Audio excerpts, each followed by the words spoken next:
Hello, welcome to Idea to IPO. I'm Jason Putnam Gordon. I'm an emerging growth and venture capital attorney at K&L Gates. K&L Gates is a fully integrated global law firm with offices on 5 continents with over 1,900 attorneys and over 40 offices. As I said, I'm a venture capital and emerging growth company attorney. I work with companies throughout their life cycle and investors as they deploy capital. Today, we're here to talk about the latest in investments in innovation and health tech.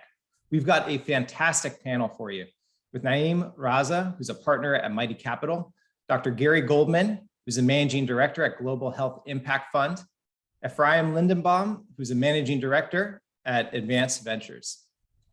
Before we get started, I'm going to provide you a little bit of a background as to how today's conversation is going to go. So the panel is going to speak for about an hour. During that time, if you've got questions, please use the Q&A function. That's going to be the best way for us to track them.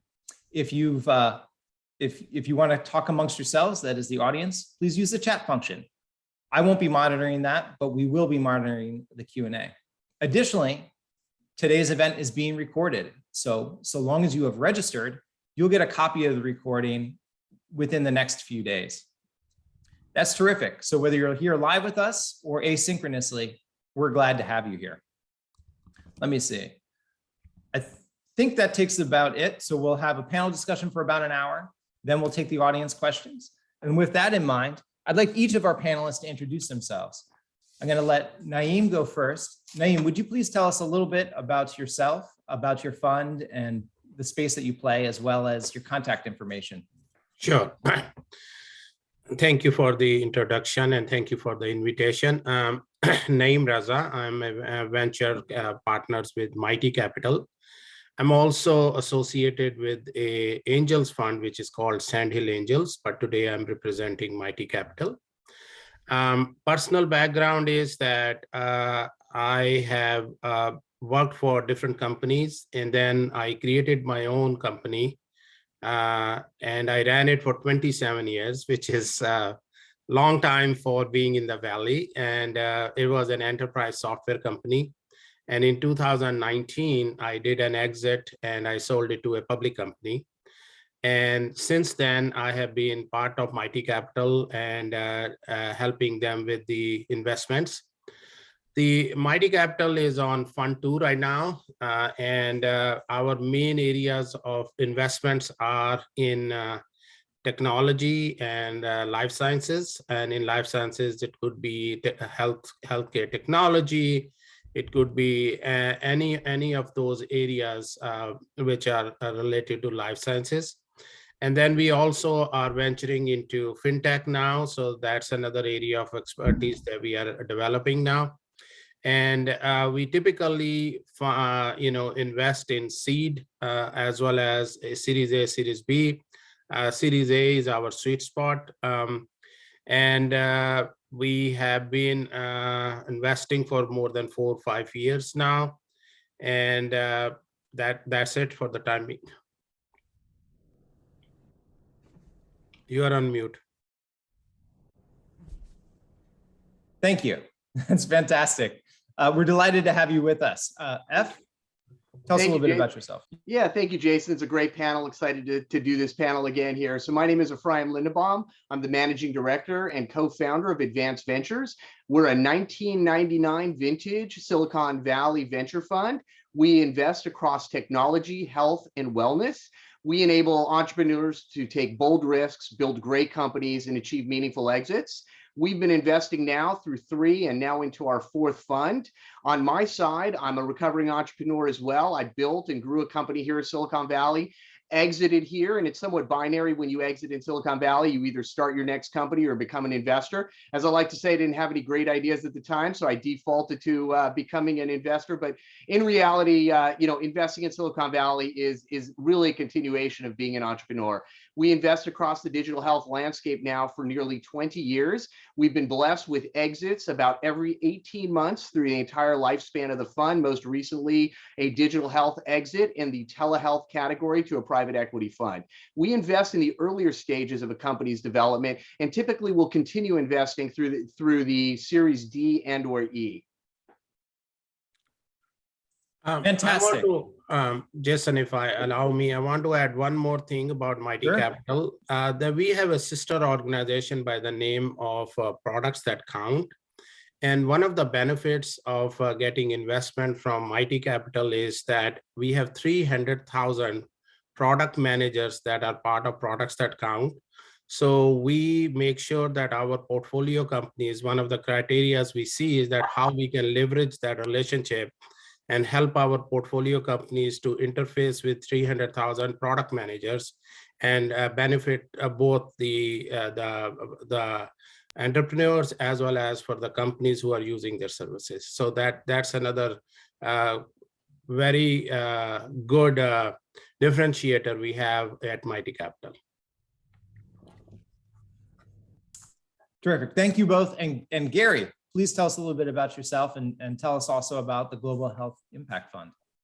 Great. Thanks, Jason. And Eff and Naeem, it's great to be back with you guys. So again, I'll talk a little bit about my background. So usually a long story, I'll try to make it brief. So I've been in healthcare for, 38 years. Started out, as you can see, the only reason I put it up there makes it easier for me to not have to go through it. But I was a dentist, then became a physician. I'm a practicing anesthesiologist for the last 35 plus years with Sutter Health in the Northern California area. And came out to California in 1989. You can hear my Brooklyn accent usually with very little difficulty. And when I came out here is when I started my first entrepreneurial experience. So I'm a serial entrepreneur. So back in the early 90s, I started a platform for the delivery and access of continuing education in healthcare, which was acquired after about 4 years by a company called Challenger. And that was my foray into the business side of healthcare. This was right around the time that the internet was just building and Silicon Valley bubble was starting to burst. Since that time, I've had two other companies in, I guess you could call the digital healthcare space over the last 25 years. I've also been an informaticist for Sutter Healthcare for the electronic healthcare record Epic development and implementation across 27 hospitals, which has afforded me the opportunity to consult across the country with respect to that. And what happened is that I was traveling around the country with my third company, still practicing a bit and still consulting. And everywhere I went, clinicians were disenfranchised, unhappy, not liking the solutions that were coming out as electronic healthcare records, as digital health solutions, and felt disjointed from the process or disassociated from the process in that they didn't feel like they had any input into these solutions that they were expected to use that were hypothetically at least supposed to make them more efficient and better practitioners. So that's when my light bulb went off and said, no more companies. Now it's time to start a network and a fund which actively promoted participation by clinicians in this evolving digital health revolution that's in front of us right now.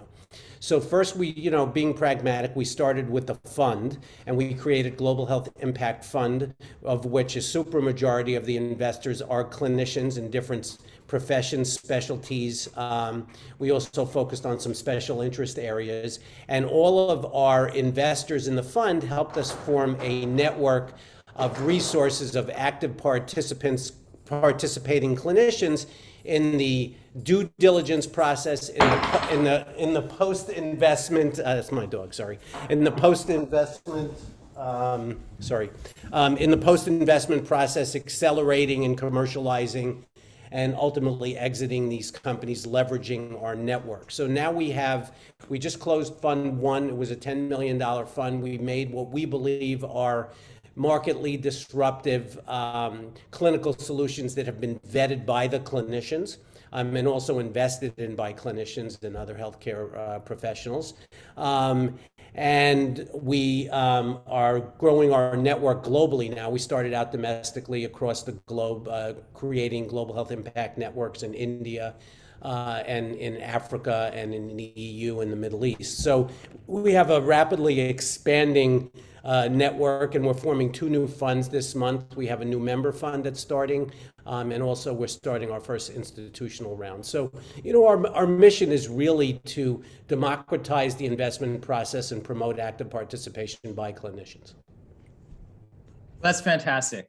It's great to have you back with us, Gary. And for the audience, you can tell that Gary's obviously not only a terrific entrepreneur and investor, but he's a good guy because he's got a dog. No offense to all you cat people out there. I like cats too. Jason, not one. How many did you say? 3. 3. Oh my goodness. He's an amazing man. So let's find out who's in the room today, understanding that there'll be a number of people who will be probably viewing this asynchronously. So we've got about a quarter of the people are from the Bay Area, another 35% from elsewhere in the US, just under 10% from North America, about 20% from Europe, just under 10% from Asia, a few folks from Africa, some folks from Australia, and some folks from somewhere Where else. is somewhere else? I've never really quite understood. Where is somewhere else? Can someone let me know where that is? Because I'm kind of concerned. So, having done a number of these before, I also was wondering, if there's anyone at Antarctica or anyone maybe on a space station watching us, and that's, I think, possible. But I have heard Middle East and sort of Central America. So that's Oh, wow. We sometimes come should up. definitely have a Middle Eastern sort of category here. I'm embarrassed. I know. Well, I don't know. I broke it up by continent, and so at least kind of that's how I would see it. But there are only so many boxes. It's interesting. Only so many boxes. What's interesting, guys, is that I came from a conference and we decided that we're going to create a space medicine community in our network. So there you go. Maybe it's extraterrestrial.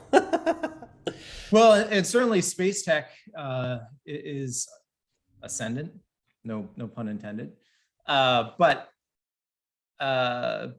anyway, getting back to who else is here, we've got 40%, a large contingent of first-time entrepreneurs, a decent contingent of serial entrepreneurs, and then a mix of most people sort of at early stage companies. So I'm going to stop sharing at this point, and I want to just kind of frame out our discussion today when we're talking about health tech, which can be pretty wide ranging, right? So, that's anything from biotech, pharma, digital health, med tech, health and wellness, healthcare. When we talk about health tech today on this panel, what's the perspective that each of you is going to be bringing or thinking about, just so that our audience can get a sense for what your framework is and maybe what your focus is as we're speaking today? Naeem? Yeah, basically all the areas that you define, this is the areas that Mighty Capital invests in. Either it could be wellness or technology or anything which has to do with biotech. One area that we do not invest in is pharma for the most part, because that's a very long, requires an FDA approvals and everything like that. So I just wanted you to know the areas that we invest and the area we don't invest in. Thank you. F? Certainly. We're primarily focused today on the digital health and diagnostic side, although given our food and agriculture component, we're very active in the wellness side. So we also view the nutraceutical categories and even some of the other elements as a broader umbrella here. But for the purposes of today's conversation, I'll really stick to kind of classic digital health and diagnostics, which tend to really sort of fall in the, I think, sweet spot of the conversation today. Thank you. And Gary? Yeah, so, when we first started out, because of the nature of who our investors and the mission and vision of what our fund is, we were very much focused on health tech that's focused on the patient-provider interaction. Anything that could optimize that experience and make it more efficient, make it easier for practitioners or providers to deliver care in a way that was higher quality, leveraging technology. So I would say that our focus for Fund 1 was digital health, but with our new funds, Again, our member fund will focus again still on the clinical side of care between a patient and a provider, but we have such a large funnel because of the nature of our network that our institutional round is much more likely to go down the paths of like Naeem was saying, is, pharmaceuticals are tough because they tend to be a very long-ended investment. And if you've got a 7 to 10 year fund, you want to try to get an exit somewhere in there. So we'll identify pharmaceuticals that we believe are more likely to be a very early acquisition, between clinical trials and FDA and then commercialization. So we still will go into pharmaceuticals, but we're very, very careful about the timing of it. Thank you. Thank you. And I apologize for two counts. One, I'm running the tech in the background and trying to make sure that I'm sort of addressing these issues. The other is I noticed that somebody has posted they're having, they're trying to get the captions turned on, which is not something that I've done before. So I've been trying to work on that in the backgrounds. And I'm not sure I'll be able to do that, but I'm going to try and do that. That's not a request that anybody has ever made before. I'm happy to try and accommodate it if I can. So I apologize, panel, if I'm looking a little bit distracted. It's not because what you're saying is there. So with that in mind, let me kick off to our sort of next question is, what do you see kind of coming down the pike in terms of health tech in 2022? Maybe sort of taking a step back and leading us out of 2021, which is a very strong year. Looked like investment in biotech was up, investment in med tech was up. Almost everything, I think, was sort of up. Yeah, certainly. I mean, there's some breathtaking numbers that are coming out of 2021. That was the largest year of healthcare investing in the history of finance, right? So we saw approximately $29 billion invested across 729 deals with an average deal size, and this is what's the shocker out there, of approximately $39.9 million per deal. And so just to give you an idea there were 88 mega deals. That's a deal that's $100 million round or beyond. And that amounted to roughly 16 billion, or 57% of that total investment category. Also, we saw 5 of the largest digital health deals in the history of venture investing. Really started tracking this, let's say, back in the 2010 digital health cycle. So Noom raised 540, Ro did 500 million, MindBody 500, and Commure did another 500 million. So, I mean, this is just shocking, breathtaking numbers. These are numbers that, frankly, we see in IPO level plays. So, the landscape has really changed. And I believe that the venture market, with its incredible depth, reach, and AUM, asset under management now, is really viewing the healthcare category as something that will drive much longer than traditional in and out tech entrepreneurs. So I think realignment, as we think about it, has really changed. I think a lot of the perspective of venture is really changing as it really applies to the digital health category. So I think it's going to be something real important as part of our discussions today, because the 3 in and out or 5 year in and out cycles are really getting washed away in the category. Fantastic. Yep. I'm going to take a little philosophical aspect of the investment as opposed to giving the numbers. The way I look at the way industry is shaping up is, if we look at technology, I think we are leaps and bounds where we were 20 years back with the Googles and the Apples and the Facebook and all, Twitter and everything. And we have solved a lot of issues that made our life easier, made our life simpler. And so more and more I'm seeing that very few very disruptive or very few creative ideas are coming in the technology side. They are more enhancement to the existing solutions, or finding a niche where a solution doesn't exist, and things like that. For healthcare and life sciences, I see where we were 20 years back with technology. I think there is so much innovation that is happening, and there is so much innovation that needs to happen, which will help people live longer, healthier, and have a better lifestyle. So from my point of view, I think we're gonna see in the next few years a lot of very creative ideas which will really reshape the way we live our lives.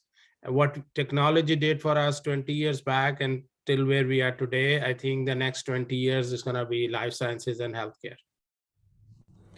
Yeah, I'm going to jump in, and this is actually a great progression because F really focused in on the actual numbers, which is important. Where's the money going and where's it coming from, right? And I think there's no one that will argue the fact that the amount of money that's flowing into healthcare technology is very significant now. But I think it's also important to look at where the dollars are going now and where the dollars need to be going in terms of actually trying to get an improvement in healthcare with those same dollars, right? It's not just about the finances. And I think Naeem started to talk about the technology side of it. I'm going to give the clinical aspect of it, okay, which I think is extremely important, not only on the healthcare delivery side of things, but how to pick the winners, right? Because at the end of the day, you can invest in great ideas, but if the clinicians aren't going to want to use it, or it's not going to accomplish what the clinicians need, it's going to be hard for it to be successful. So if you look at like our fund and the transition from 4 years ago to now, we went from pre-pandemic to pandemic to now hopefully transitioning into some aspect of a post-pandemic environment. And I always joke about this a little because it's not funny from a clinical perspective, but there are always white clouds that come out of a black cloud, right? And the white cloud of a pandemic is that, unfortunately, it's significantly affected the globe from a healthcare perspective, but it's so shined a focus on the need for digital health and the gaps that exist in healthcare delivery when it's stressed by a pandemic like this, which fortunately doesn't happen very often. So when you start to look at companies, again, a lot of that money was being thrown into, if I had $1 for every idea which had a flavor of a COVID-19 solution to it, it would be off the charts. And that's great, but what do you do after COVID-19? Does that solution make sense, in terms of expanding the model or developing the model further outside of the pandemic and its needs? And that's what we've focused on. That's why, again, I'm constantly reinforcing the importance of the input from the clinicians, because a lot of what's out there really isn't a very good solution in terms of either providing a better way to take care of a patient, a more efficient way to take care of a patient, or even just making it easier for the clinicians. If you look at devices, okay, our goal is to look at devices that are out there that are, all these devices are generating data. And the future of healthcare investment is going to be data. Because devices will be outdated and technology platforms will be outdated, but the data that we're collecting, which we've never had before, or we have never had in a way that we could use it, utilizing machine learning and artificial intelligence in a way that improves care and improves our ability to care for more patients globally and improve access, that's where the future is. So when I look at device companies now, I see a data company. I don't just see a device company, and that's why we focus on those. When you look at platform companies, EHRs are a disaster, and there are plenty of EHR companies out there, and they're all not interoperable, and they don't talk to each other, and they make it much harder for the providers to take care of the patients. And the next iteration of EMRs that are interoperable and provide more of a specialty-specific solution are going to be the winners down the line. And that's what we spend our time focusing in on and building a platform that could support that. So I think it's really important when you look to the future of where money should go and where it will go, it has to have that level of clinical due diligence associated with it. Yeah, so I'm going to throw something in here, Gary, and I know that's your perspective, but I think what the pandemic has really sort of uncovered is this clinician-focused approach only should represent about 35 to 40% of any healthcare investing. And I'm going to throw you under the bus, my friend, on this one. But at the end of the day, what this has really uncovered is there's so much more to healthcare than a clinician. And the supply chain, the underlying management of the entire model. I think what we've really seen here is, you can liken this to a sports analogy, right? you know, you've got a football game, because that seems apropos right now, and you've got a number of players on the field. But all of the supporting cast, all of the elements that go into those players playing for that 1 or 2 hour cycle is really almost as important as the play. All the players have all of their personal training, all of their other elements, but really the entire infrastructure behind it is really as important. And frankly, in a lot of cases, what we're finding today is, no offense, Gary, more important than the clinician. Because if the clinician walks into the operating room and none of their tools are there and none of their meds are there and none of their hardware works, they are not going to do this with a nail file and a Band-Aid. So at the end of the day, being able to get all of those other pieces into the model, and that also really, frankly, encourages, health and wellness that limits that interaction from a clinician, are all part of it. In fact, some of the data that's out there is super interesting, where, conceptually, this was a stilt toward this model historically. Now it represents, just if you want to take the on-demand component of healthcare and the treatment of disease, which is really where PCP and clinicians kind of interface with this, this represents less than 40% of the investment that's going into the category now. So what we see now is a real shift, really understanding that, getting the clinician into a good spot and duking it out over EHR and all these other things are kind of nifty. But at the end of the day, if the clinician doesn't have the fundamental tools to operate a hospital, to operate a treatment, to operate a procedure, none of it matters. And this is really amazing, because this goes all the way back to things like HEPA filters. It goes all the way back to the supply chain. Gary, if you don't have the tools, if your syringe isn't there, if your butterfly that you're going to, get that patient rolling with isn't on site, it's a really, really challenging procedure. Yeah, I think there are parts of it that I would agree with you, and there are parts of it that I would beg to differ, because the landscape underneath us is shifting at the speed of light. Okay, and the care delivery systems, because of technology, are shifting at the speed of light. So when you talk about supply chain, I won't argue with you. Absolutely, there are areas for investment. That certainly isn't our focus, but certainly money is flowing in there. But when it comes to the actual delivery of care and the need for hospitals and the need for those physical structures which traditionally we depended on for care, that is changing very rapidly. If I had a dollar for the number of companies that's shifting the care model from the hospital to the individual's point of care, it's happening very rapidly, because it's been very clear that it's very costly and in most cases not necessary. So I think that when one throws money into some of those solutions, one better be very careful, because again, the hospitals, right now we're dependent on an insurance, health insurance system. And I'm pretty confident that within the next 10 years, there's going to be a very significant shift in the middle administration of healthcare, and that it's going to be employers and employees who are patients. And yes, there'll be acute care, but the level of acute care that's necessary will be significantly decreased, because there'll be home hospitals and there'll be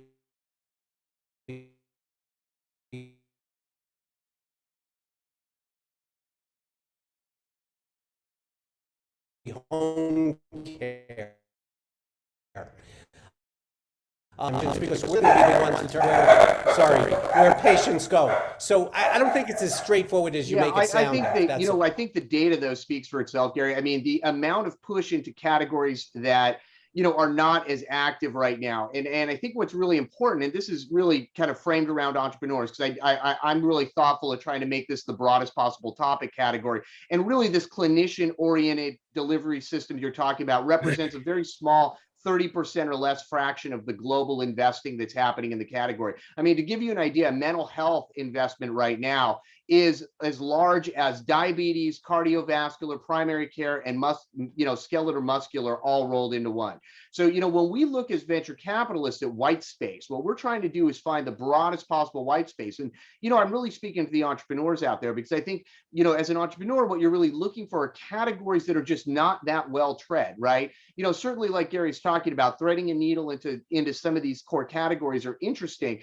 But at the end of the day, a non-clinical MD founder has the capacity to do so much in things like health, wellness, and nutrition. I mean, I would take this whole digital health category all the way out to the educational system, being able to change the diet, being able to change the mental health in the primary, in primary schools today, actually has a broader impact on the ultimate clinical outcomes 20 and 30 years from today than just pretty much anything else we can do right now. I mean, changing the, caloric intake of a, 5-year-old, a 7-year-old, a 10-year-old is going to have such a broad implication upon, healthcare in the future. So, I mean, we're seeing categories like that are getting a lot more interest because, if you can offset the amount of clinician interaction with that patient, if you can change the mental health capacity to reduce, for example, pharmaceutical use, to reduce the, in-office care and things like that, make a huge difference. And to your point, Gary, is,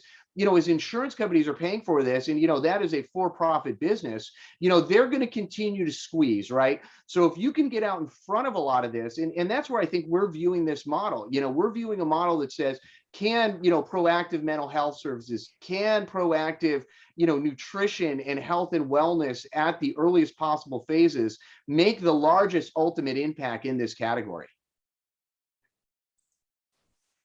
So I've got a question for you because it came up, and we've sort of talked about this a few times before, and it's also on my list.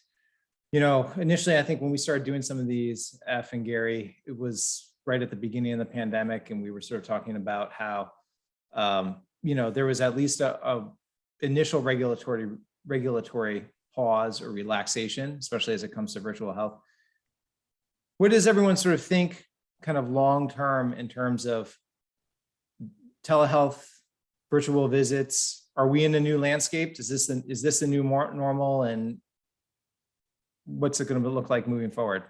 Yeah, I mean, at the end of the day, it's super efficient, right? And, there was already an underlying challenge with a lot of the physicians trying to jam the amount of patients' visits in via insurance and everything else that's really there. And it really reduces the infrastructure cost to deliver care, right? And, to Gary's point, I mean, if the ultimate patient is well served by that, I think it makes sense. And I think, we're seeing models today where, PCP, primary care physicians, can serve a lot more patients that way. And then you can level down, so to speak, into, nurse practitioner and physician's assistant for on-site care. There are a lot of models that I think we're going to see that's going to just really change the classic in-office PCP environment. It's expensive.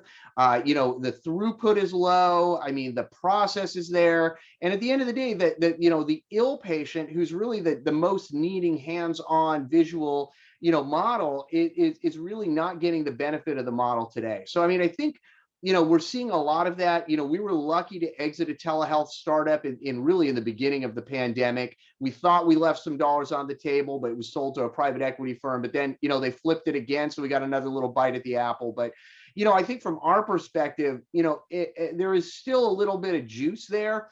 What we're seeing is really these ancillary categories, things like mental health, things like dermatology, elements like that I think, we're seeing move deeper into telehealth. The connected office is also something that's really important. A lot of things that move very slow. No offense, Gary, other than you, every other clinician on the planet is a slow adopter, right? And the healthcare systems are incredibly slow adopters. The one thing that COVID did more so than anything else is put everybody on a war footing and created an innovation drive, meaning that if this saved time, if this saved effort, if this saved cost, people were willing to embrace. So that, I think, is a huge benefit of the COVID cycle. And we're going to see, and I'm now calling everybody in healthcare the greatest generation coming out of COVID, and, I will bang a pan for you at 7 p.m., Gary, every single day, my friend. This is really going to end up being the greatest generation of healthcare. It's going to be the way that World War II reshaped, manufacturing in the United States and everything else. This is a wholesale shift in an entire category. And, when we look at other elements, like, for example, drug development and the pharmaceutical space, that is complete wreckage right now. I mean, the FDA has basically set everybody back amongst a lot of categories. If you're not, directly in the frontline fight of COVID, you just got pushed 18 to 36 months out. Your clinical trials blew up. I mean, we have diagnostic companies that are involved with, the clinical trials for, therapeutics to solve COVID. And they were just all stopped down with the Omicron surge right now. So, I mean, we've got a whole delay cycle that has occurred. I mean, really meaningful stuff, for cancer treatment, for other forms of treatment. We've also seen rapid diagnostics move in there, things like point of care diagnostics, which classically clinicians did not want to deal with. It was much easier to put it in a little bag and have the LabCorp guys figure it out. Clinicians today, they're willing to go hands-on. They want those results right now. They want to control it. They don't want some driver to drive off into nowhere land and never see it again. So I think there's a lot more that is there to work with. And then it just really, exposed so many holes within the entire structure. I mean, staffing in the health, Gary, I mean, you should speak to this. How's staffing looking in your reality right now? I mean, the staffing problem alone in healthcare could use a mountain of investment.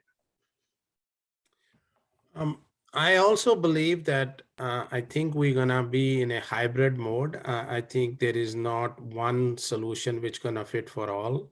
I think having online video appointments are great, and they work for a lot of people, and it has definitely made the process quite a bit efficient.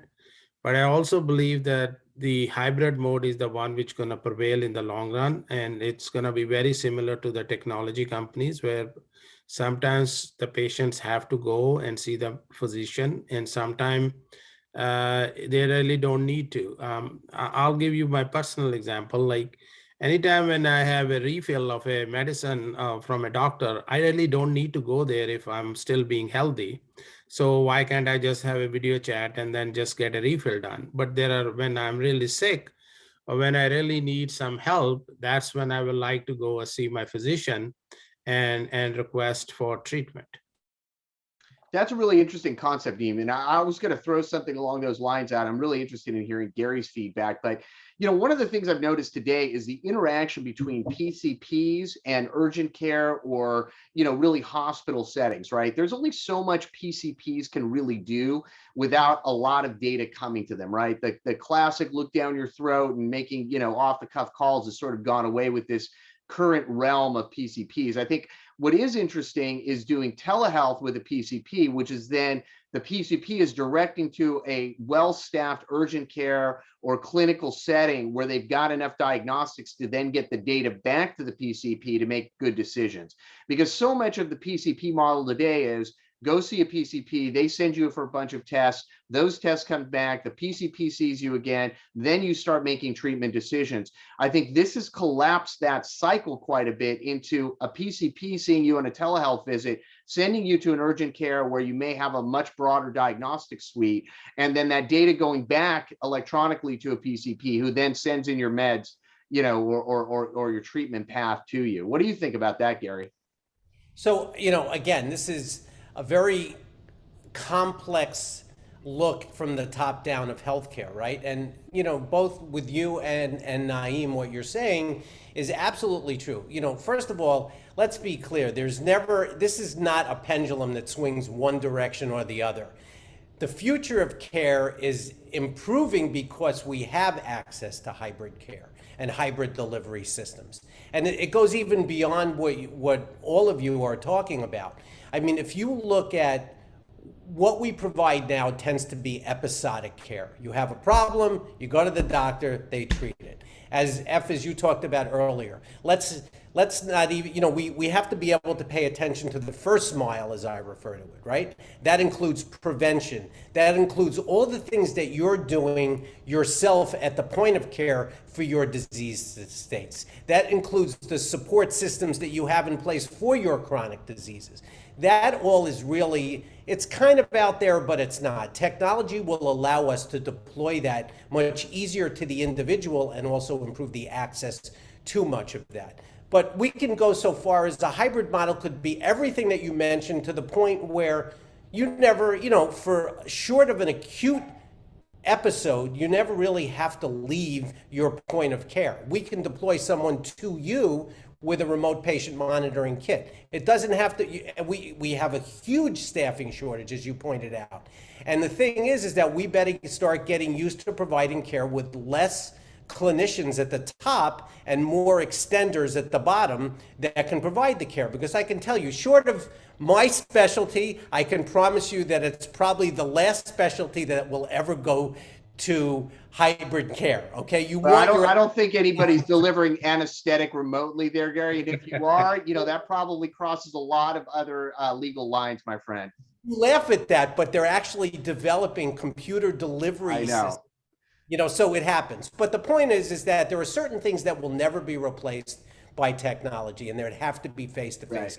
Well, and I'd like to drive harder into some of the things that you were talking about in the first mile, because I think, that's the area of health and healthcare investing today, which is really getting a lot of the shine. I mean, I think, at the end of the day, there's only, so many ways that you can move and improve. And from an investor standpoint, the white space story is becoming a real issue in this healthcare category, right? Which is, these are becoming smaller and smaller slices you're getting into fixing and managing, and given the slow adoption cycle, really being able to exit beyond. And I think it's important to the entrepreneurs out there to really broaden this scope out a little for them and think about, as we have embraced this concept where we would call ourselves digital health or healthcare investors, we call it health and wellness, because we really believe that second piece, and I'm going to put a big accent on wellness today, because, if you do wellness right, health ends up being much better, and the entire dominoes fall in a different direction, right? Cutting down at, this, critical care scenario is much better managed 20 years earlier, right? I mean, so many of these issues, can be addressed early on in a societal way. And I don't mean to put sort of a, public health hat on, but I think what we're viewing this lens at as an investor today is the public health quotient ends up being very, very important. And that even moves into things like functional beverages. It comes down to nutrition. It even comes down to, additives, for lack of a better term, or ingredients that play into the food system, that moving into things like, for example, we have a company that uses mycelia, which is mushrooms. They use a historic Chinese medicine base of these highly functional mushrooms that, now have got the likes of SmithKline Glaxo into high energy. But, the Chinese have been using this for 5,000 years to fight cancer.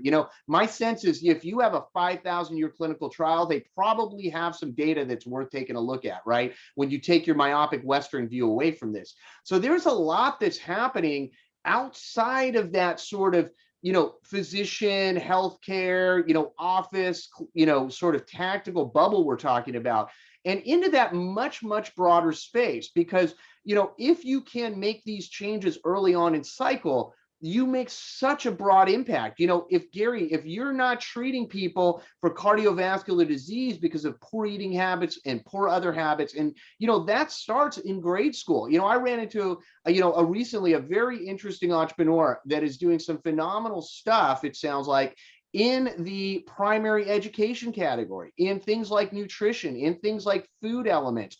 And, I'm going to give a shout out because I think that is as important today, in my opinion, in the health and wellness investing as, fundamentally coming up with the next great EHR, plugin that's maybe going to make things, 5% better in a clinical setting. So F, with all due respect, I think I want to make a significant clarification in your approach to what we're doing, and certainly what I'm doing. You're mistaking the word physician for health professional, okay? Yeah, no, I get it, Gary. I'm just giving you a hard time. That's what I live here for. The point being is that everything you're saying is completely accurate.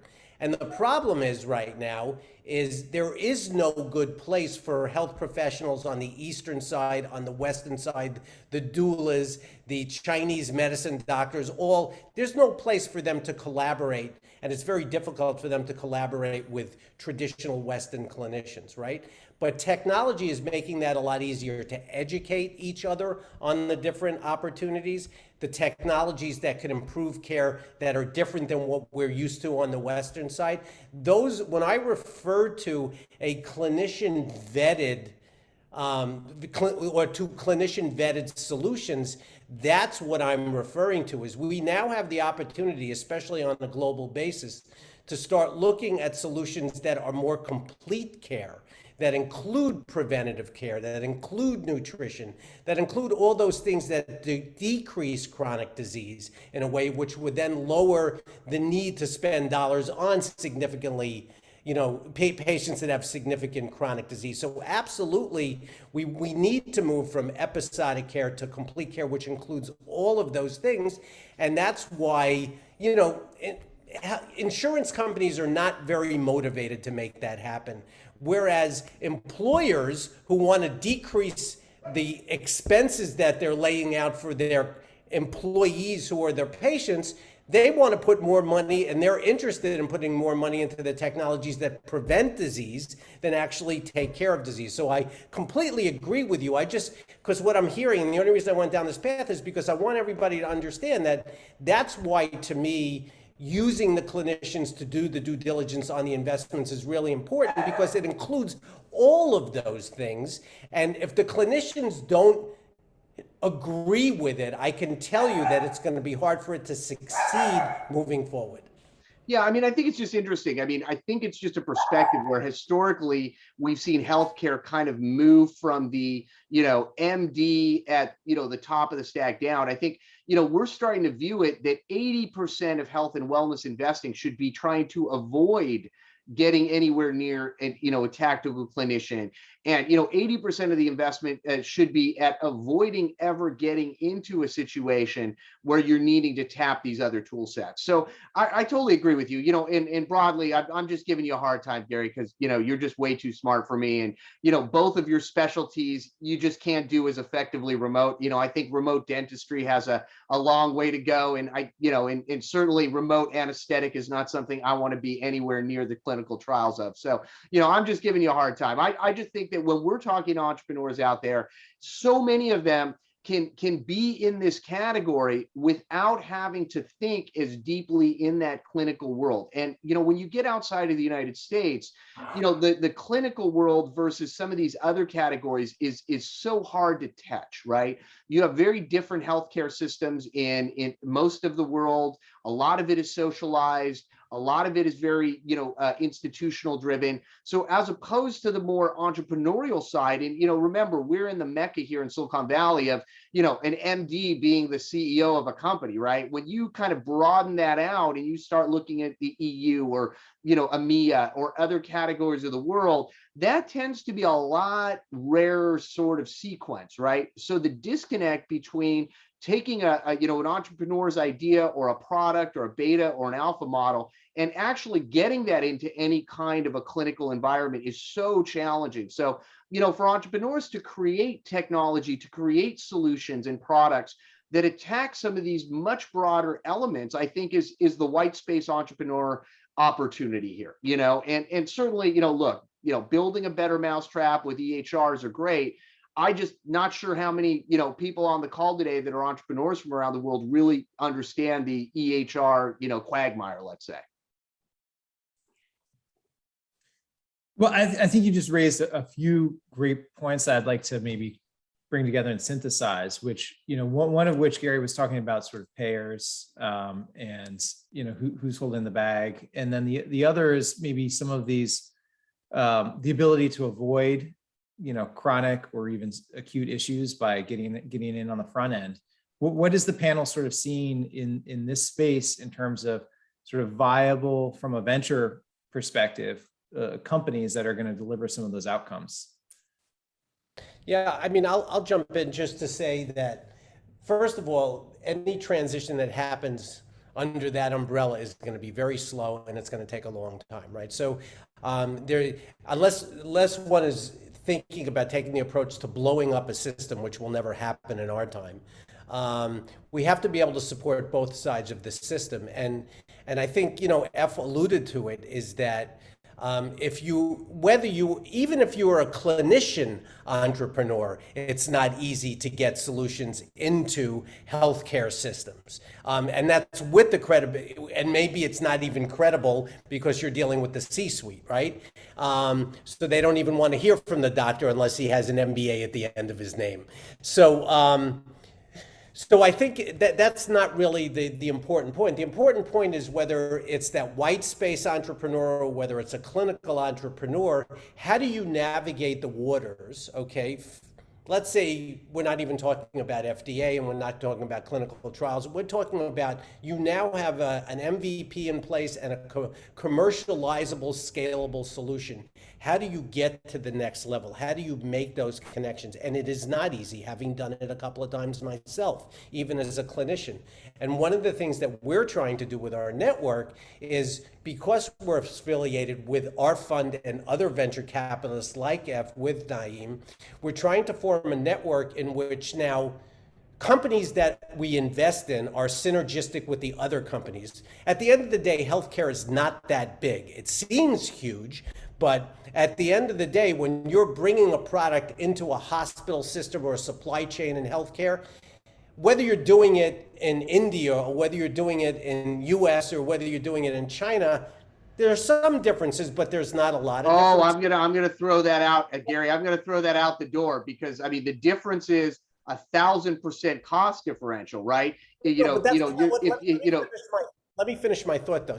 But what I'm referring to is that when we have to be able to start working together, okay, in a way where ideas are generated, developed, invested in a space where now, when I invest in one company and they've got a contract with the VA and they've got a contract with Kaiser and they've got a contract with Cleveland Clinic, and it comes through a network that is a network with respected and a true record of bringing successful solutions into the healthcare space, you can then use those relationships to make those introductions. And that's where I get that, Gary, but I'm not sure that's the right approach anymore. And having, I've done that for 20 years, and I will tell you the slow adoption curve and all of those elements within that category has not been helpful. I will say today, the best way to do it is totally disrupt that. We're seeing a lot of that in the on-demand care and healthcare and elements like that. At the end of the day, it's just a CMS code. My opinion of it is, if you can get a CMS code, which to everybody out there is the insurer payer code, without getting anywhere near any of those big names you mentioned, Gary, I think you got a better chance of hitting the end zone as a company. I mean, we're seeing so much of that today that, don't get in line, because that behemoth of all of those people, Cleveland, look, I've had companies for 20 years that have marched steadily down the track of getting through the Cleveland Clinic trials and getting them to buy things and everything else. And I've also started to have companies now that just completely upend that and say, you know what? We're just going to go get a CMS code ourselves. We're going to go end around that cycle. And I will say that the propensity of all of the investment out there is saying, think that way versus try and do it from the inside out. Because unfortunately, I will tell you that is a very narrow-minded approach to this from a clinical perspective. Okay, it's not only about reimbursement codes, okay, and how one gets paid. I get that, Gary. But what I'm trying to say is how slow the adoption curve of the groups you're talking about. And I can give you case studies. Whereas when you start looking at some of the if you start looking at some of the, mental health startups that are out there that have been able to scale so much quicker than driving through that traditional process, that's where I think, when we're talking entrepreneurs, that we can encourage them to think out of the box, that you don't have to, because if if you're not in the US, if you're not part of the cycles, being able to do what you're talking about is very, very difficult. So how does an entrepreneur in Turkey come up with a great idea that they can actually bring to the forefront, Gary, without running this very narrow, sort of cycle through the traditional brand name, trial process? Well, the international market is a very different market. When we're talking about the US market, okay, it is definitely shifting. I agree that historically it's been difficult, but I think it's changing a lot. I think it's getting a lot easier, especially with the kind of solutions that we're putting together with our network and the relationships that we have. But I can tell you, I agree with you in that. Sorry, my co-host here. Yeah. Well, let me throw out another. Wait, another let me just say one thing. One of the things that we are doing at the global level is because it is so difficult in the U.S. to kind of to market, to develop, to push through the FDA these solutions, we are actually encouraging both domestic and international entrepreneurs to go the other routes because it is easier. It's easier to go to Africa and take a solution that's a clinical or a pharmaceutical solution and trial it in 5-7 hospitals and show the benefits in that population and then come back and work on the EU or work on the FDA. So there, of course, this is all, that's the changing market of technology and allowing these things to happen because of leveraging technology. So I don't disagree with that. But in the US market, it still is what it is. And unless we can, of course, we've invested in plenty of disruptive technologies.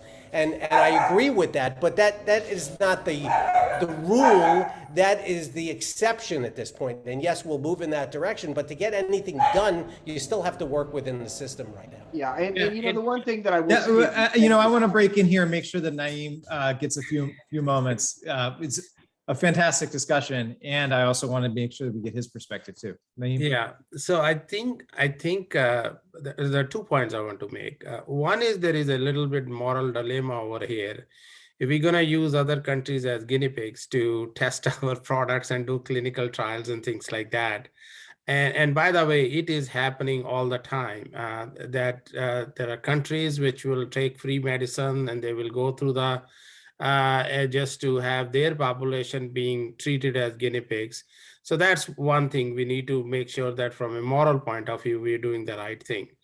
Onto the Gary's point, which I agree with, is that one of the benefits of having strict discipline within the US about FDA and all the regulations and everything, I think as a patient and as a customer, we are very assured that most of the medicines or most of the solutions that we are using or we're going to be using are very well baked. And then it gives the patient a lot of confidence to use it. Unfortunately, obviously, I'm an immigrant, and unfortunately, in other parts of the world, it is not that way. And whenever you are going through any kind of a medical treatment or anything, you're always suspicious about its effectability, always not sure that you understand it's going to work for you or not. So I think there is a balance on both sides.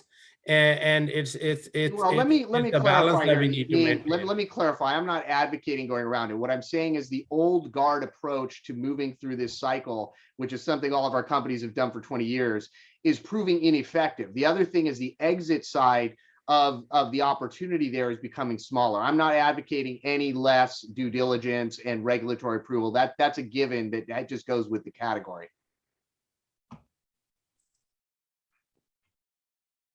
Well, thank you, panel. Maybe we'll take a pause there because we're about to shift over to the question and answer session. Before we do, I want to say it was a very vibrant discussion. I'm sorry, I've been trying to work to get the caption issue sorted on the back end. It doesn't seem that I've been able to do that. I apologize for that, but we'll get it sorted for the next one that I do, for sure. In the meantime, I'd like each of you maybe just to, if you've got any words of wisdom before we break this session and move into the Q&A, I'd like for you to share any thoughts or comments or outlook for 2022. Maybe we'll start with you, Naeem. Yeah, as I alluded before, also that I think there is a lot of gaps within our healthcare, and there is a lot of technology and a lot of solutions that we need. Gary pointed out about the need of data and AI and big data mining and things like that. I remember the correlation between having a heart attack and the aspirin was actually mined. That solution was actually mined by the data as opposed to somebody doing a clinical trial. So there is a lot of creative solutions that needs to be developed. I also want to emphasize, lately we are starting to see 3D printing of the organs. I think that is another area which needs a lot of innovation and a lot of help, because the donor community keeps growing, and some of these solutions are not only useful only in the US but worldwide. There is a lot of organ demand and things like that.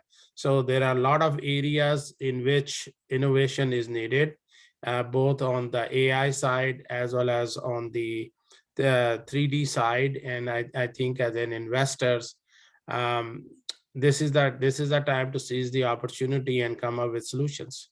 And I don't think so funding gonna be any issue for these solutions. One other thing which I personally have invested in is the imaging technology. If you look at our CT scans and our MRI machines, these are 70s and 80s technologies. And since then, there has been no innovation happening in the scanning side of the things. So that's another open area in which we need new imagers and we need new scanning. So these are some of the areas that I think the entrepreneurs can look into. Thank you. Thank you. Thank you, Naeem. Gary? Yeah, so I agree with everything that Naeem said. And what I will say is I want to take the approach of the entrepreneurs, since we have a large number of entrepreneurs in listening, as well as investors, is that, I truly believe that we're still, as been brought up, we're in the Wild West here.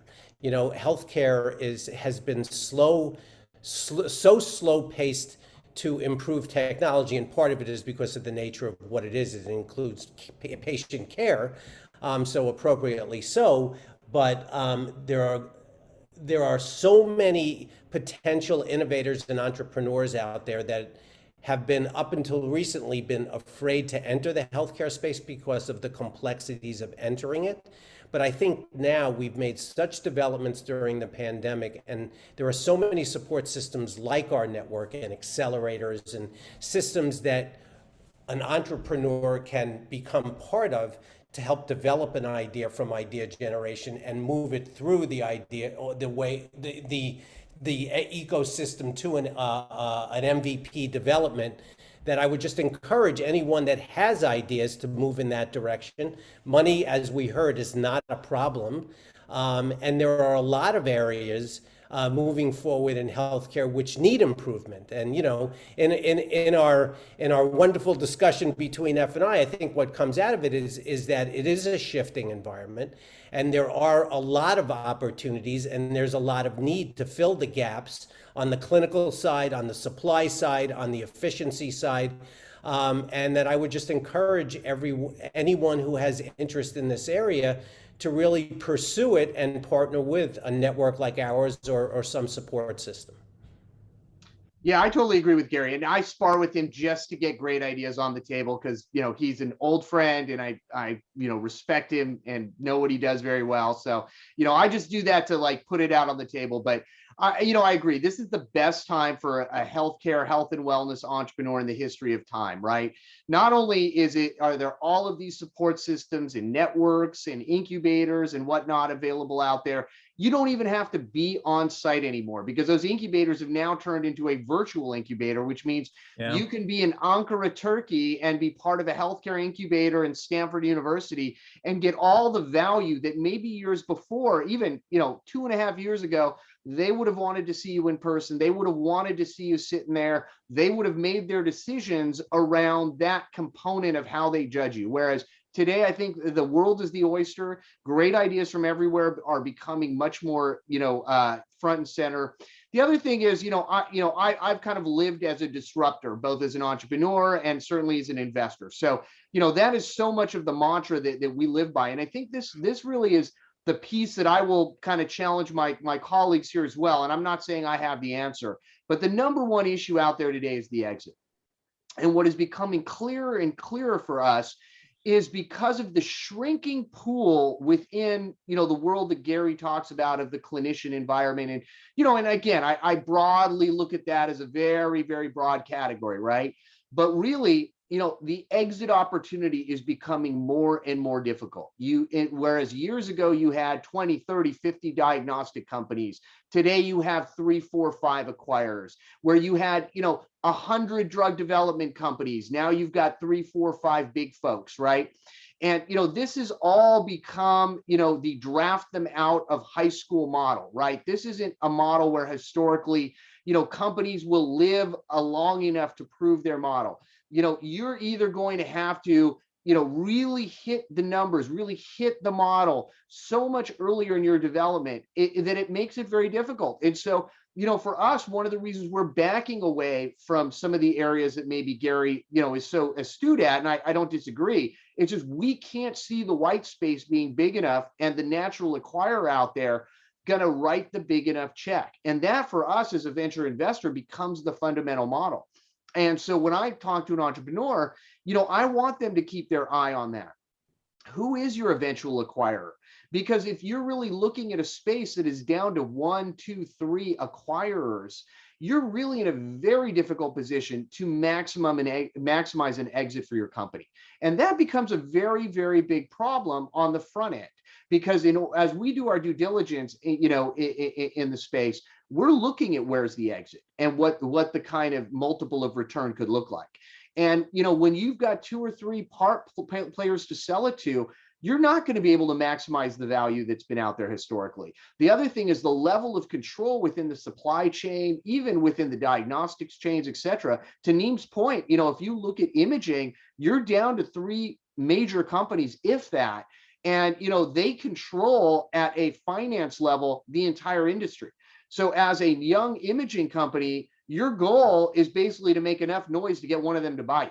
There really isn't a penetration model that even exists. So that's why I kind of challenge the whole thing and say, entrepreneur, look outside the box, go deep, go wide, healthcare, other categories that are being left on the table, nutrition, education. There's a broad base in this healthcare model today that are underserved and aren't being well modeled.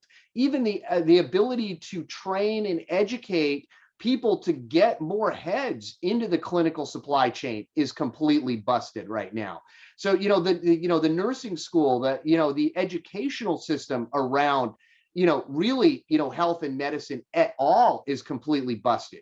Going through an 8-year cycle, stacking a physician with $500,000 worth of debt and basically turning them into PSD-driven zombies in order to then turn around and supposedly be the most empathetic caregiver in the world is not working, right? And we've seen that you can take a second-year med student who's got the chops and throw them in the front line, and you know what? They may be making better care decisions than the crotchety old, chief of staff. So I'm going to throw that out there, and I'm going to say we need to be rethinking a lot of it. And to Neem's point, we also need to be thoughtful because, we have gone off and tested our most crazy, pharmaceuticals in places of the world, which is terrible. And, we will go out and test, cardiovascular meds in Africa, and then we won't give them a $3 vaccine. So we need to fix a lot of this inequality that lives in the system. I agree with that, F. I've got What part? nothing to say that wouldn't. All of it, all of the above. So we've got a few minutes left to take some questions. I see a number of questions that is sort of around something that's near and dear to my heart. I think maybe just because my parents are kind of getting up there in age, but as we kind of look demographically, one of the bigger shifts that we see, obviously, are the baby boomers retiring and then needing more healthcare services and, sort of senior tech, other services that are in that space, either, facilitating mobility or access to healthcare. What is the panel seeing? What do you see that's sort of exciting and, today? And what do you see sort of as opportunities over the next 5 to 7 years or so? Open question. It's such a white space. It's so great. I mean, I sadly have an aging parent who just boomeranged at the hospital 2 times the last 60 days, was in and out of a SNF. For anybody who doesn't know what that is, that's a care facility. had a COVID outbreak in the SNF. We had to bust them out of there and take them home. I mean, it is a mess. Although, we are using as many tools, remote diabetes monitoring, other monitoring out there, but that is a beautiful white space. I'm really glad you brought it up. And, to be honest with you, there are so many pieces of that story that can go through the most limited level of, FDA, on whether 510K, or frankly, even work around a lot of that stuff that, gives so much opportunity for entrepreneurs. So just to provide a little color, F is talking about the sort of regulatory issues and guidance to get basically your device basically your device approved, right? And that impacts, for the entrepreneurs in the room, well, I'll have the panelists sort of address that. What perspective do you bring to the table when you're evaluating a company and its tech, and specifically its regulatory play and plan of action? A couple of things. Go ahead, Gary. Oh, go ahead, Naeem. Go ahead. You go and I'll follow. Yeah, so I mean that does become a investment criteria, because first thing we need to do is to look at the company and see if their product is going to require FDA approval or not. So if it does not require FDA approval, it's put on a fast track. Then you evaluate it and to make sure it can do what it's advertised to do. And then you expect a faster exit out of it. If something does require a FDA approval, then you need to see where they are in the cycle. Have they submitted the applications? What clinical trials have happened and everything? So I think that is a very key factor in making investment decisions, and for how long you're going to tie up the capital with that kind of a solution. Yeah, I mean, Naeem, I think you hit the nail on the head. When it just depends if it's a pharmaceutical solution, is a device. It falls all over the map. I'll give you an example. For a device, there's a company that we looked at which has developed it's a silastic cup that fits around the left ventricle. Okay, sounds complicated, but the alternative is a thing called an intra-aortic balloon pump, which is a very complicated, very high morbidity procedure. This procedure is almost like what they use to pull a baby out, where they put a vacuum on a baby's head, right? And it's inserted around the heart through a small incision in the sternum, and it could be done at the bedside, theoretically, okay? I won't, for reasons, mention the name, but when you look at that, great idea, radical, disruptive changing technology that can save so many patients in end-stage cardiac failure that could be ambulatory with that even, okay? But getting that through the FDA and going through the clinical trials and revising the device and then and then proving it clinically in patients and dealing with cardiac surgery, cardiac surgeons and interventional cardiologists, that is not a 7-year play, okay? And we looked at that company. I looked at it personally early on about 5 years ago. And then all of a sudden they showed up on our door, but now they're 7 years into it. And they're probably about 4 years before the point where they want to, where they'll be able to at least have an MVP and market it. That's where a fund would invest. So the timing becomes extremely important as to where you are in the cycle. Pharmaceutical, same thing. Again, there are some things that don't have to go through the same regulatory process depending on, whether you're, depending on what category you are. So I think when you're a venture capitalist and looking and investing in companies, you have to take into consideration the fiduciary responsibility you have to your investors and not invest in something that's going to take 12 years to exit when you only have a 7-year fund.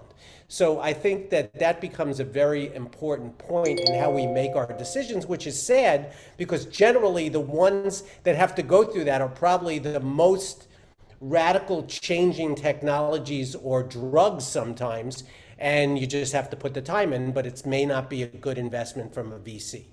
So, yeah. So the first thing is you should, whenever you have a startup in that case, you should call Jason. And I will tell you that, I'm not going to, throw it out there, but, I will say that COVID has created less fear from us around this FDA. I think we kind of put it in 2 buckets today. There's the human health side of the FDA, and there's broadly the, hardware, machine, technology side of the FDA. And what I will tell you is the human side, and that's what Gary's talking about. And that can really be all the way from, in the body, out of the body, drugs, et cetera, et cetera. That, if anything, has become the deepest, darkest black hole, and COVID's just made it worse, right?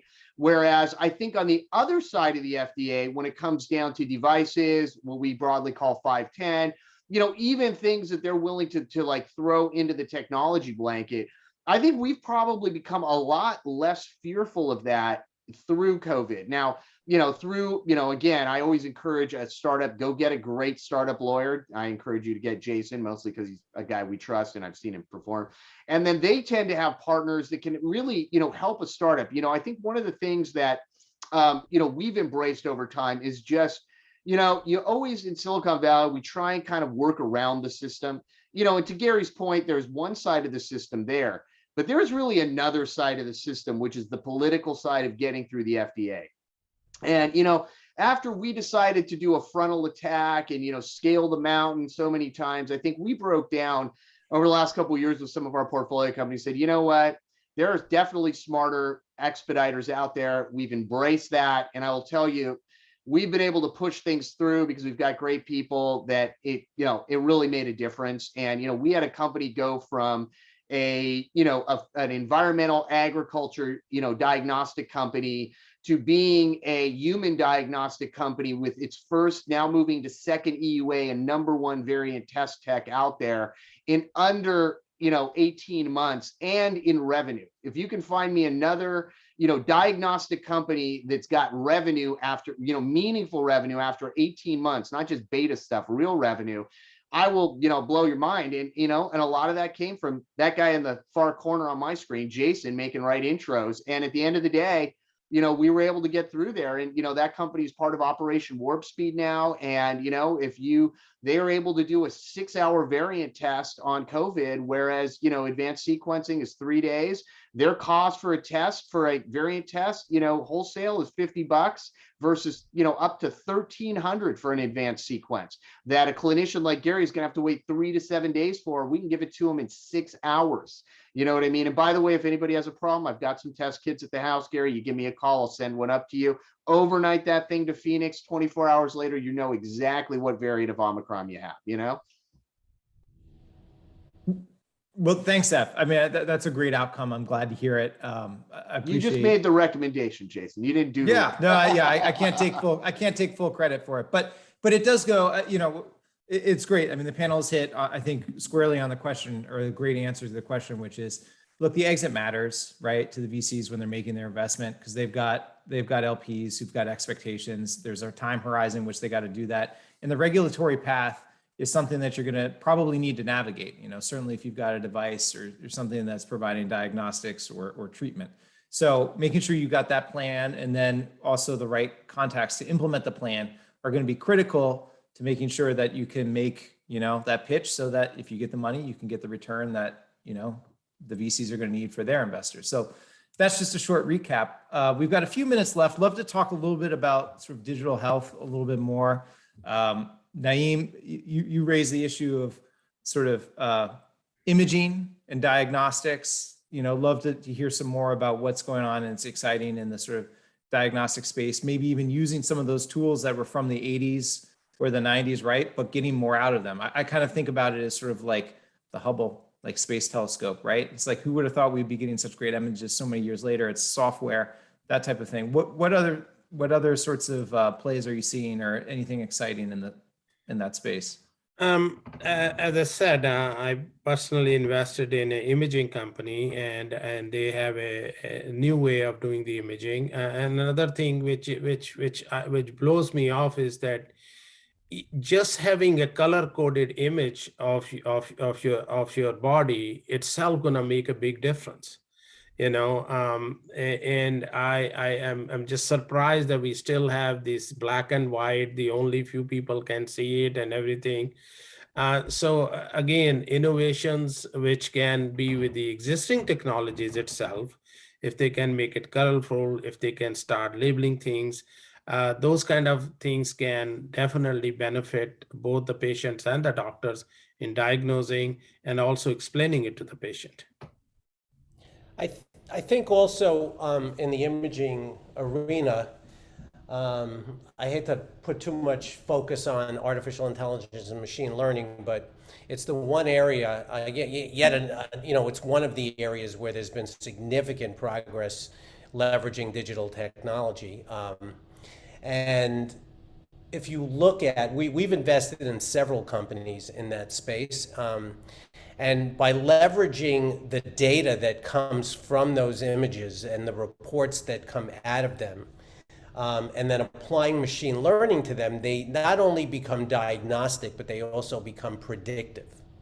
Okay, so we're looking at one company that's, utilizing MRI technology, and it's able to predict risk of stroke and heart attack, which is very significant because it's a fairly non-invasive test. And you look at ultrasound as another company that we looked at, which has taken the mammogram, not really mammogram, ultrasound of the breast, which if used correctly can be fairly predictive. And they built a device which it can be deployed at the point of care. It could be done at a Walmart in an urgent care environment.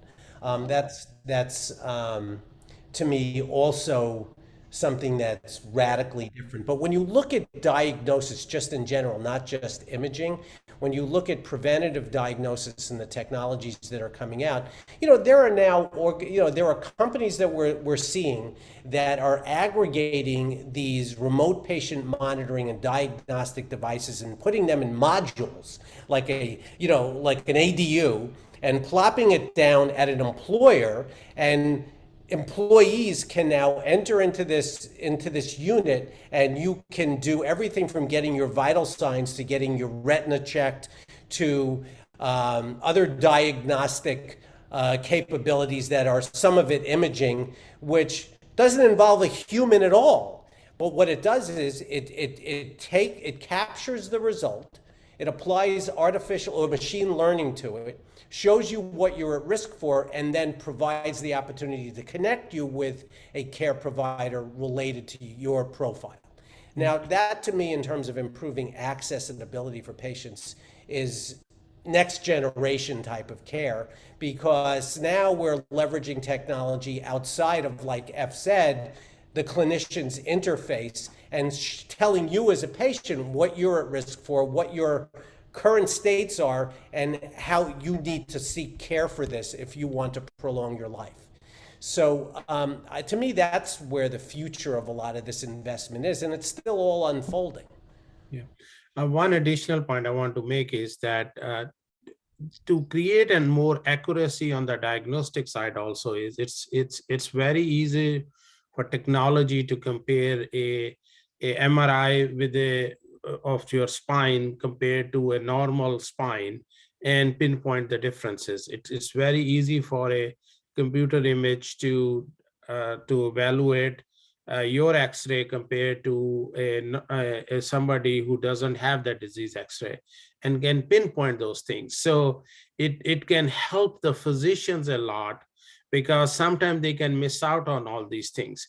So technology can definitely do a lot of heavy lifting to enable both the doctors and the patients to make sure that nothing falls through the crack, and that they are looking at things, and they can do these comparisons very easily, and pinpoint those defects or pinpoint those diseases. Are we going to take questions, Jason? Well, I have been sort of synthesizing some of the Okay, questions good. that were on Good, there. just There are checking. quite a few, Okay. but that's a great segue. So we've got about 6 minutes left. If there's a specific question that you'd like to address, panelists, I presume you can see them. If you can see them and you want to answer them. No? Just give us one, Jason. Just give you one. All right. What are That your would views? require too much work from all of us here.